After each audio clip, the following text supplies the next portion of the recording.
பாடுறேன் மூசிரிப்ப பாக்கத்தாண்டி உயிரோடு உயிரோடு உயிரோடு வாழுறேன். புளிப்பா புளிப்பா புடவகத்துல உள்ளதுக்கா புடவகத்துல உள்ளதுக்கா புளிப்பா புளியக்கா புடவகத்துல உள்ளதுக்கா பாத்தா பாவ கையில பருவத்தில கொண்டாக்கா அவங்க பருவத்தில கொண்டாக்கா பாவ கையில பருவத்தில கொண்டாக்கா நடக்கும் போது சுத்த வேறு முறைக்கா ஆத்தா கண்டகிட்ட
வேகமா அழைத்து வாங்க ஆச்சரியம்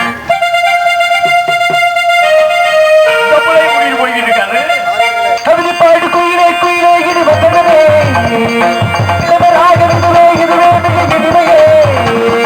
கவிதை பாடு குயிலே குயிலே இது வந்தனவே இளவராக இதுவே இதுவே மிக இனிமையே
முகத்தை பாருங்க எழுதி ஒட்டி இருக்கு அப்படியே.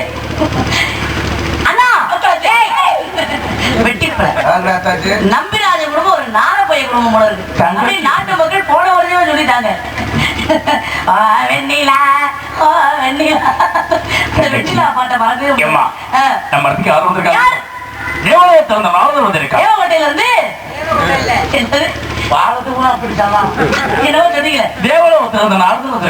அப்படியா?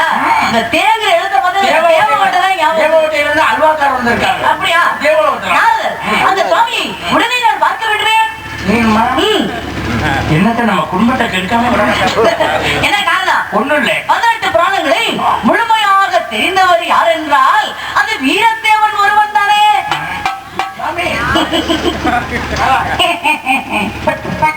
சுவாமி அடியோடு தலைவா தவ புதல்வா வருகவே உந்தை தாமரை தாழ் பணிந்து வாழ்கவே புகழ் கொண்ட கலை செல்வமே இறைவான குலர் குழுந்து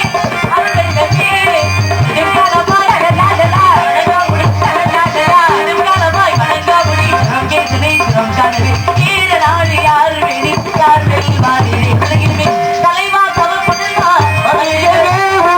தாமரை தாழ் பணிந்து வாழ்கவே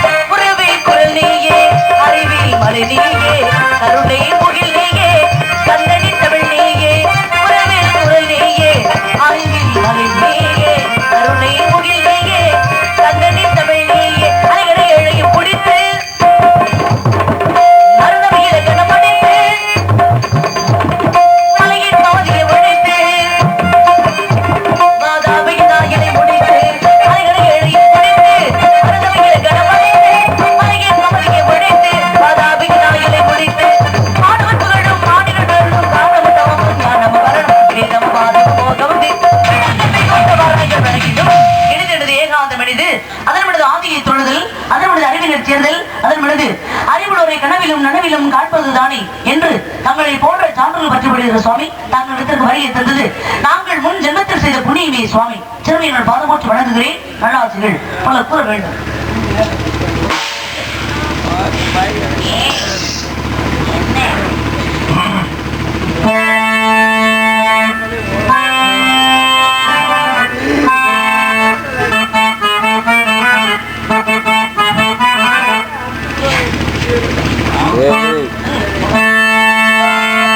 கண்டனவன் பேரை சொல்லி காவலுக்கு வந்த வள்ளி கண்டனவன் பேரை சொல்லி காவலுக்கு வந்த வள்ளி வட்டம்மா வட்டம்மா நரதனி வட்டம்மா வட்டம்மா வட்டம்மா நரதனி வட்டம்மா மக்கள் மனம் போட்டும் நாரதனின் வாழ்த்து மக்கள் மனம் போட்டும் மாதவனின் வாழ்த்து கண்டனவன் பேரை சொல்லி காவலுக்கு வந்த வள்ளி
சகல கலைஞானமும் பெற்று பல்லாண்டுக்கான வாழ்க நீ வாழ்க வாழ்க என பாட்டி என்னம்மா தவத்துக்கு ஒருவர் தமிழுக்கு இருவர் என்ற ஒரு முறையிலே தவத்தை ஒருவர் சென்றா தவத்துக்கு நடத்துல ஒரு சிறப்பு ஒண்ணுங்க. ஆனால் தமிழாக உள்ளது இருவர் சேர்ந்து பேசினால்தான் தமிழுக்கு இந்த இடத்துல ஒரு சிறப்பு. ஏன்னா நச்சாமர் குலத்தில் நெல் அன்னம் சேர்ந்தால் போல் கற்றாரை கற்றாரை காமுறுவர். ஏன்னா படிச்ச அறிவாளியும் சேர்ந்து பேசினால்தாங்க இடத்திலேயே ஒரு சிறப்பு. ஏன்னா சிறப்பு உண்டாகும் அப்படின்னா முதல்ல சந்திக்கணுங்க. ஏன்னா கங்கையும் பையனும் சந்தித்த ஒரு காரணத்தாலதான் ஆகாய கங்கை பூமை கிடையும். அது சிறப்புக்கு ஒரு காரணம் சந்திப்பு. ஏன்னா கவி சக்கரவர்த்தி கம்மனும் கவிராட்சனும் மொட்டக்குத்தனும் சேர்ந்து சந்தித்த ஒரு காரணத்தாலதான் கம்ப ராமாயணம் என்று சொல்லக்கூடிய நூல் உருவானது. அது காரணமும் ஒரு சந்திப்பு. என் தேசத்தில் திருப்பரங்குன்றத்திலே கரிக்கமொழியில் சொல்லக்கூடிய பூதமும் நக்கீரரும் சந்தித்த ஒரு காரணத்தால அந்த திருமுருகாற்றுப்படை என்று சொல்லக்கூடிய நூல் உருவானது. ஆக சந்திப்புகள்ல பலவிதமான சந்திப்புகள் இருந்தாலும் என்ன பொறுத்தவரை மொத்தம் 3 சந்திப்புதாங்க. ஏன்னா தெரிஞ்சிருக்கா அப்படின்னு பார்க்க சந்திக்கக்கூடிய சந்திப்புகள் உண்டு, தெரிஞ்சுக்கணும் அப்படின்னு சந்திக்கக்கூடிய சந்திப்புகள் உண்டு. ஆனா இந்த இடத்துல பெரிய வைக்கணும் அப்படின்ற ஒரு சந்திப்பை சந்திக்க ரொம்ப ஆவலோடு வந்திருக்கான். உன்னிடத்துல உன்னை பற்றிய சகல ஓரங்கள் தெரிஞ்சிருந்தாலும் கூட உங்கள் வாயிலாக கேட்டு தெரிஞ்சுக்க ஆசைப்படுறேன். நானும் பல வார்த்தை தெரிய வைக்கலாம் வந்திருக்கேன். அதனால கேட்கலாமாமா? மெய்ஞான பாதையில் ஏறு, சுத்த வேதாந்த வெட்டவழியில தேரு, அஞ்ஞான மார்க்கத்தை துருவனை அண்டி வந்திருக்க ஆனந்தமாக வழியை கூறி என்ற வகையில விவரம் கேட்கிறேன் அப்படின்னு சொல்றவங்கள நான் பார்த்திருக்கேன். ஆனா உங்ககிட்ட விவரம் கேட்கணும், பல விவரங்களை நீங்க சொல்லும் பொழுது நான் தெரிஞ்சுக்கணும். வைக்கணும் அப்படின்னு சொல்லியிருக்கீங்க. தெரிய வைக்கணும். அதுக்கு முதல்ல சந்திப்புகளை பத்தி சொன்னீங்க. சந்திப்புல பல வகையான சந்திப்பு இருக்கு. ஏன்னா கலைக்கோட்டு மகரிஷிய தசரத சக்கரவர்த்தி சந்திச்சதுனாலதான் அது இங்கே ராமன், பரதன், லட்சுமணன், சத்ருகன் பிறக்க காரணம். அதே நேரத்தில் கம்பராகப்பட்டவர் தில்லைக்கு போய் 3000 பிராமணர்களை சந்திச்சார். அதனாலதான் கம்பராமாயண நூல் அரங்கேற்றமாகிறதுக்கு காரணமானுச்சு. கச்சியப்ப சிவாச்சாரியார் குமரக்கோட்டத்துல பல புலவர்களை சந்திச்சார். அதனாலதான் இந்த கந்த புராணமே உருவாக காரணமா இருந்துச்சுங்க. அதே நேரத்துல சேக்கிழார் என்று சொல்லக்கூடியவர் அனமாய சோழ மன்னனை சந்திச்சதுனாலதான் இன்னைக்கு திருத்தொண்டர் தொகை, பெரிய புராணம் என்று சொல்லக்கூடிய ஒரு நூல் உருவானது. இப்படி நிறைய பேரு அறிவாளியும் சந்திச்சு பேசுறதுனாலதான் நிறைய நூல்கள் மக்களுக்கு நமக்கு கிடைச்சிருக்கு. அதனால ஒரு அறிவாளியை சந்திச்சு பேசினா அதனால சிறப்புகள் உண்டுங்க. அது அறிவாளியா அறிவிலியா அப்படிங்கிறது எப்படிங்க தெரிஞ்சுக்க முடியும்? பிள்ளையோட தரத்தை பேச விட்டாதான் தெரியும். நீங்க பேசும் பொழுதே இந்த பேச்சுல பல வகையான பேச்சு இருக்கு. விவரமான பேச்சு, வினயமான பேச்சு, குதர்க்கமான பேச்சு, குதூகலமான பேச்சு, ஆணவ பேச்சு, அதிரடி பேச்சு, விவகார பேச்சு, வில்லங்க பேச்சு, வில்லத்தனமான பேச்சு, வெட்டி பேச்சு. எனக்கு பிடிக்காத பேச்சு இந்த வெட்டி பேச்சு பிடிக்காதுங்க. அதே நேரத்துல விஷயங்கள் பேசணும். விவரம் தெரிய வைக்கணும் அப்படின்னு சொன்னீங்களே, எனக்கு விவரம் தெரிய வைக்கிற அளவுக்கு உங்கள்கிட்ட விவரம் இருக்காங்க. உங்களை தான் எடுத்துக்கிட்டு எனக்கு விவரம் தெரிய வைக்கணும். நீங்களே எனக்கு விவரம் தெரிய வைக்கிற அளவுக்கு உங்கள்கிட்ட விவரம் இருக்கான்னு கேட்டேன். வார்த்தை யாரை பத்தி கேட்கறது? நீங்க யாரை வேணாலும் பார்த்து கேட்கலாம். முதல்ல விவரம் பதில் சொல்ல என்ற திறமை இருக்கு. திருப்பி நான் கேட்டா எந்த கேள்விக்கு அளவுக்கு ஒன்றை விவரம் இருக்கா? முதல்ல என்கிட்ட நின்று பேசுற அளவுக்கு முதல்ல உங்களுக்கு தைரியம் இருக்கா? நின்று பேசுறது அடுத்த விஷயமுங்க. நேருக்கு நிக்கிற அளவுக்கு தைரியம் இருக்கா? முதல்ல உனக்கு பார்த்தா சுத்தமா விவரம் பத்தாத ஆளுமர்கள் எனக்கு தெரியுது. என்னைய பார்த்தாமா? உன்னைய பார்த்தா கூட ஒரு துளி விவரம் கூட இல்லாத வெளியே சொல்றேன்னா, என்னைய பார்த்தா துளி அளவுதான். துளிங்கிறது கூட அதிகம் தான். உங்களை பார்த்தா அணு அளவு தெரியுமா? அந்த அணு அளவு கூட விவரம் பத்தாத ஆளுமர்கள் எனக்கு தெரியுது. நீ தான் இந்த வார்த்தைய என்ன பிள்ளையோட தரத்தை பேச விட்டு பார்க்கணும். அந்த வயதான சொல்லுச்சு. இப்ப என்ன ஒண்ணு பிள்ளையோட தரத்தை பேச விட்டு பார்க்கணும். பேசுறதான தெரியும். யாரும் ஆட்டையுமே மாணவர்கள் அப்படின்னு பேச பார்த்தா தெரியும். பார்த்தா தெரியலன்னா பார்த்தா எப்படி தெரியும் விவரம்? நான் பார்த்த உடனே கண்டுபிடிச்சிருவேன். இதுக்கு இவ்வளவுதான் தெரியும். இதை விட அடுத்த அடி எடுத்து வச்சோம்னா பேசாம வண்டி நின்று போயிருங்கிற விஷயம் எனக்கு தெரியுங்க. எப்படி உமக்கு தெரியும்? அப்படியா? நாங்கெல்லாம் தேவவாசி நடந்து ஒழுங்கு நடக்கிறது நடக்கக்கூடிய காலம் காரணமும் எனக்கு தெரியும். இப்ப நீ சொல்றது என்ன அடுத்து என்ன பேச போறேன்னு வர கூட எனக்கு தெரியுங்க. தேவலோகவாசினா எல்லாமே உங்களுக்கு தெரியும். எரியனால தேவலோகவாசி வந்துருக்கேன். அப்ப பூலோகவாசி ஒண்ணுமே தெரியாதா? நான் சொல்ற விஷயத்தை புரிஞ்சதுனாலதான் பேசிக்கிட்டு இருக்கேன். ஏன்னா எங்களுக்கு நடக்கக்கூடிய காலம் என்று சொல்லக்கூடிய அடுத்த காலம் எதிர்காலம் எனக்கு தெரியும். உங்களுக்கு தெரியுமா? அருமையான விஷயம். இதுக்கு முன்னாடி நடந்தது என்னங்கிறது எனக்கு தெரியும். இப்ப என்ன நடந்துகிட்டு இருக்கு அப்படின்னு எனக்கு தெரியும். நடக்க போறது தெரியும். எனக்கு தெரியாது. உனக்கு தெரியாது அப்படின்னு நீங்க நினைக்கிறீங்க. அதுதாங்க தவறு. ஏன்னா குறிஞ்சி நாட்டு மக்களுக்கு குறிப்பறியும் தன்மை உண்டு. பார்த்த உடனே கண்டுபிடிப்போம். அதை விட கூட்டம் அப்படி கூட்டம் குறை கூட்டம் கையை மட்டும் இப்படி நீட்டிட்டீங்க உங்க ஜாதகத்தை அப்படியே சொல்லுவாங்க. இதுக்கு இனிமே என்ன உமக்கு நடக்க போகுது அப்படிங்கிற முதற்கொண்டு சொல்லக்கூடிய தன்மை எங்களுக்கு உண்டுங்க. எப்படி இல்ல நீங்க சொல்லுவீங்க? நாட்டு மக்கள் உண்டு. ஜாதகத்தை வந்திருக்கேன் அப்படின்னா ஜாதகத்தை ஒரு சில பேர் அவங்களுக்கு சாதகமா சொல்றவங்களும் உண்டு. ஆனா அப்படி இல்லைங்க.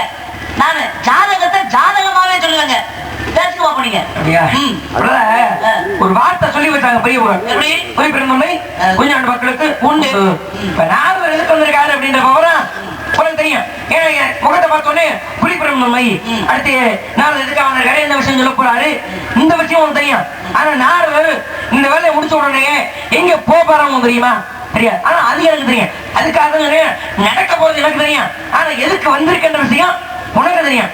அப்ப குறிப்பறிகிறதுக்கா இப்ப காக்கை நோக்கரையும் கொக்கு தொப்பறியும். நாங்க அப்ப காக்கை நம்ம கல்ல எடுத்தோம் அப்படின்னாவே பார்த்தா எரிய போறாங்க அப்படின்னு சொல்லி நோக்க அறிஞ்சு போயிடும். ஆனா கொக்க அப்படியா இல்ல. பக்கத்துல சத்தம் விழுந்தாங்க அவ்வளவுதான் அதுவே வரக்கும். நீங்க தான் காகா மாதிரி சரியா? நாங்க எதுக்கா வந்திருக்கிற விஷயம் மட்டும் தெரியுமே தவிர அடுத்து என்ன நடக்க போற விஷயம் உங்களுக்கு தெரிய வாய்ப்பு இல்லைங்க. அதே குறிப்பிருந்தோம் குறிநாட்டு மக்கள் கொண்டு சொல்லி வச்ச கணக்கு அந்த கணக்கில் வர நீங்க நினைக்கிற கணக்கு இல்லைங்க. காகத்துக்கு எத்தனை அறிவுங்க? 4 அறிவு. கொக்குக்கு எத்தனை அறிவு? அது 4 அறிவு. ஆனா 4 அறிவு படைச்ச பறவைக்கு ஒன்னொன்னுக்கு வித்தியாசம் இருக்கு பாருங்க. சாதாரண மனிதன்கிட்ட இல்லாத அறிவு அதுகிட்ட இருக்கு. இறங்கி போகும்போது கொஞ்சம் அசந்து தூங்கிட்டோம்னா சரி தூங்கட்டும் அப்படின்னு அவங்க மட்டும் போய் சாப்பிடுறாங்க. விலங்குலாம் இருக்கு. ஆனா அந்த காகம் என்ன பண்ணும் அப்படின்னா என்னங்க, அதுக்கு ஒரு ஆளுக்கு மட்டும் உணவு கிடைச்சிருச்சுன்னா மற்ற எல்லா காகத்தையும் அழைச்சு பகிர்ந்துதான் சாப்பிடுமா. தனியா சாப்பிடுங்க என்ன வராதுங்க. அது 4 அறிவு படைச்ச காகத்துக்கு உண்டு, ஆனா 6 அறிவு படைச்ச மனுஷனுக்கு கிடையாது. ஆனா அதே நேரத்தில் கொக்கை பத்தி சொன்னீங்களே, கொக்கினுடைய தன்மை என்ன தெரியுமா? ஒரே எண்ணத்துல இருக்கு. ஏங்க காக்கா நோக்கறியுது, கொக்கு டொப்பறியுது. அது காரணம் என்னன்னா, காகம் எச்சரிக்கையா இருக்குங்க எப்பவுமே. நல்லா கவனிச்சு பாருங்க காகத்தை. தானியத்தை ஒரு கொத்து கொத்தும் இந்த பக்கம் பார்க்கும், மறுபடியும் கொத்து இந்த பக்கம் பார்க்கும். ஏன் தெரியுமா? யார் நம்மளை தாக்க வராங்கன்னு எச்சரிக்கையோட சாப்பாடு சாப்பிடுறது கூட எச்சரிக்கையா தான் இருக்கும். அதனாலதான் குளிஞ்சு கல் எடுக்கும் பொழுது உடனே பறக்குது. ஆனா கொக்கு அப்படி கிடையாது. அது ஒரே எண்ணத்திலே இருக்கு, எப்ப பெரிய மீன் வரும் அதை மட்டும் சாப்பிடுவோம் அப்படின்னு. அதுல இருந்து மனிதர்கள் என்ன விஷயம் தெரிஞ்சுக்கணும் தெரியுமா? கடவுளை தரிசிக்கும் பொழுது ஒரே எண்ணத்துல தரிசனம் பண்ணாதான் அவருடைய முழுமையான தரிசனம் கிடைக்கும். அங்க ஆலயத்துக்குள்ள போய் நின்றுட்டு 400 ரூபாய் போட்டு செருப்படுத்துனா வெளியில போட்டு வந்திருக்கேன், கணவனை போய் எவனும் தூக்கி போயிடுவானா என்னமோ, இந்த சிந்தனையில இருந்தா கடவுளுடைய தரிசனம் கிடைக்காதுங்க. இதை நாங்க இங்க இந்த விஷயம் மாதிரி விஷயம் எங்களுக்கு தெரியுங்க, நீங்க எங்களுக்கு சொல்ல வேணாம். புரியுதுங்களா? காக்கையோட தன்மை என்ன? எச்சரிக்கையா இருக்கும். எச்சரிக்கையா இருக்கிறது ஒற்றுமை. ஆமா, அதுக்காக பெரியவா போய் சொல்லி ஒன்னா இருக்கு. இந்த உண்மையாச்சுன்னா ஒத்துக்கணும். காக்கா கொடுத்து பாருங்க, அதுக்கு கத்து கொடுத்தது யாருங்க? அது வந்து ஒவ்வொரு பறவைக்குள்ள சிறப்புகள். காக்கைக்கு ஒரு சிறப்பு இருக்கு, கொக்கு ஒரு சிறப்பு இருக்கு, கழுகுக்கு ஒரு சிறப்பு, ஆந்தைக்கு ஒரு சிறப்பு. அதெல்லாம் நம்ம கேட்கலாம். உங்க வேலை என்னமோ, உங்க சிறப்பு என்னமோ அதை மட்டும் நீங்க கேட்டணும். அடுத்த உங்கள்கிட்ட புத்தகம் நடிக்கிற நீங்க நக்கீரெல்லாம் பேசிலாம் கிடையாது. நீங்க பெரிய ஒட்ட குத்துருங்க ரெட்ட தப்ப போட்டவங்களா நீங்க? நாங்க இடத்த பெரிய ஆளு பேசுறேன், என்ன பேசணும் அதை மட்டும் பேசுறேன். அதை விட்டுட்டு சம்பந்தம் இல்லாம பெரிய கம்பர் விட்டு கட்டு தறி மாதிரி பேசக்கூடாது. புரியுதா? நீங்க அப்பையா இருக்கே, நீங்க தான் இப்படிதான் நாலடி எழுதுன்னு சொல்லி எடுத்து வந்தியா? நீங்க என்ன புகழேந்தி கூட இருக்கு எழுத்தாணி முடிச்சு எழுதுன்னு சொல்லி இருக்கு இப்படிதான் இருக்கும் சொல்லி கொடுத்து அடையாம நீ வேற பேச்ச குறைக்க தமிழருக்கு மத்தது இருக்காங்களா இல்ல உருவாக்கி எடுத்து இருக்காங்களா? மணி யாரு என்ன சேட்டை காட்டுறேன் அவங்க 2 பேரும் முன்னாடியே மூட்டை அடி சொன்னோம் செட்டை ஒடிச்சு விடுவாங்க. நம்ம சேர் தெரியாம இருக்கீங்க, வட்டம் போட்டு நிப்பாட்டி விடுவோம், கொட்டை தாடி கூட ஞாபகம் வச்சுங்க. இன்னைக்கு எல்லாத்தையும் பேசுற மாதிரி இந்த சவுடாலு சட்டம் இதெல்லாம் இங்க பேசக்கூடாது. நம்ம எல்லாத்தையும் பேசுற மாதிரி உங்கள்ட்ட பேசுறேன், எல்லாத்தையும் பேசுற மாதிரி உங்கள்ட்ட பேசுற வச்சுங்களேன். இப்ப கதை வேறமா பேருங்க, எல்லாத்தையும் பேச நீங்க பார்த்ததில்லை நினைக்கிறேன். அதான் நினைக்க ஒரு மாதிரி நினைச்சிட்டு இருக்கீங்க. நீங்க நம்ம வேற யார்ட்டையும் பேசி நீங்க பார்த்ததில்லை நினைக்கிறீங்க. அது முதல்ல ஞாபகம் வச்சுங்க. யாருகிட்ட எப்படி பேசணும் அப்படிங்கிற கணக்கு நம்மளுக்கு தெரியுங்க. அப்படி பேசி பார்த்தா என்ன பண்ணுவீங்கன்னு கேட்கிறேன். அதாவது அனாவசியமான வார்த்தை உபயோகப்படுத்த கூடாது. இப்ப இருங்க, நீங்க ரொம்ப ஓரம் தெரிஞ்ச ஒரு மாதிரி பேசுறீங்களே, நீங்க எங்க இருந்து வர்றீங்க? நான் இங்க இருந்து வரான்னு கூட தெரியாம வந்துருக்கீங்க. எனக்கு தெரியும். சரி, தேவலோகம் வர்றேம்மா. எங்க இருந்து வர்றேன்றது தெரியாம உங்கள்ட்ட கேட்டுக்கிட்டு இருக்கேன். சரி, தேவலோகம் வரேன். அதுக்கு என்ன? ஏன் அதை சொன்னா என்ன? நீங்க தேவலோகத்துக்கு வர்றேன்னு சொல்றதுக்குள்ள வாங்கி நான் புடிச்சு போயிருது அதுக்குள்ள. சரி, நீங்க எங்க இருந்து வர்ற? எங்க இருந்து? இப்ப நீ இதை சொல்ற உனக்கு நான் விடுதலை போயிருச்சாமா? நீங்க சொல்லலாம்ல. சொல்றதுக்கு மட்டும் பிடிக்குதா? நான் வனத்துக்குள்ள இருந்து வர்றேன். வனத்துக்குள்ள இருந்து என்ன வேணும்? நந்த வனம். வனம் எங்க? இந்த உள்ளதான் இருக்கு. தார் பையில கட்டி தொங்க விட்டுருக்காரு. வனம் எங்க? சவுடெல்லாம் இங்க அடிக்க கூடாது. இது என்ன இடுப்புல என்னமா தொங்க போட்டுருக்கீங்க? இது மகத யாழ். அது என்னமோ குண்டாஞ்சட்டி மாதிரி இருக்கு. இது போய் யாழ்ங்கிறீங்க நீங்க. அப்படி நான் கேட்டா எங்க தெருக்காட்டு வந்திருக்க, அதைய விட்டு விலக கூடாது. என்ன தேவை அதை மட்டும் பேச. அப்படி வள்ளி மாதிரி பேசிருக்கணுமே. முதல்ல நீங்க நாரதர் மாதிரி கதையை விட்டு நடுவ கூடாது. அப்படின்னா நீ மண்ணோட வள்ளி மாதிரி பேசுறது அப்படின்னா நான் நாரதர் மாதிரி கதையை நடுவாம இருப்பேன். முதல்ல காக்கா அதை பண்ணுற குக்கை இதை இதெல்லாம் யாரும் கேட்டா நீங்க நடைமுறைப்படி இறங்கினா தெரியுமா? நான் நடைமுறைப்படி இறங்கினா சம்பந்தம் இல்லாம பேசக்கூடாதுங்க. எனக்கு நீங்க என்ன பேசுறீங்களோ அதை மட்டும் தான் பேசுறேன். சட்டமா? என்ன நீங்க என்ன சட்டம் புரியல எனக்கு? சட்டம் போடுறது அடிக்கலாம் வேற ஆட்டு வச்சுக்க. பெரிய ஆளு மாதிரி பேசிட்டு இருக்கேன். நீங்க எல்லாம் பெரிய